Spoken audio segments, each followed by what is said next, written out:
So I first did IC maybe about 8 years ago when I taught English, and it was part of a training session that I had to go to, and I just remember it being absolutely kind of like fascinating to work with drama in a completely different way. The children were so immersed in the writing, especially the boys.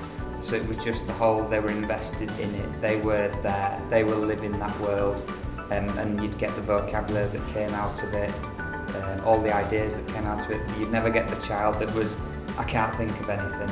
Even the really quiet, reclusive ones, they were there.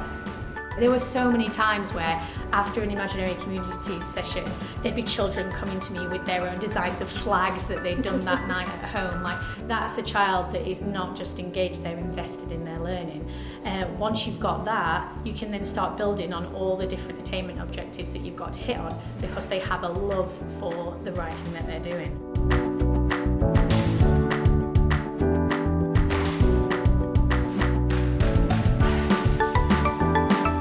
In terms of the writing that they were producing, there was a real purpose for their writing, which meant they cared about it and wanted to do better through it. So bringing in the spag elements and spelling elements and the structure of writing came naturally because they were eager to do a good job through the writing.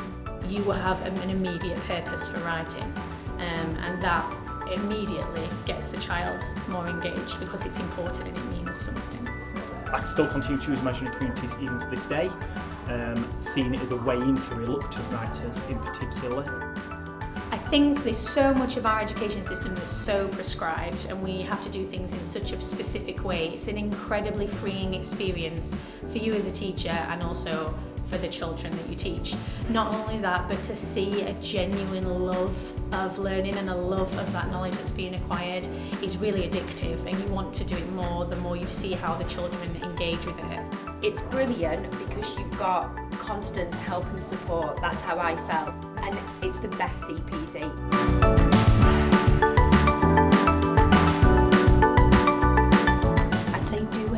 Go and do it and join up, because it is absolutely fantastic. It is something which you will be able to pick bits for your pedagogy and you'll be able to jump in and out of. You get loads of support, you get to meet people who are really excited and creative, and the arts are losing so much funding and children are not getting that much exposure. So if you get the opportunity, seriously, grab it with two hands.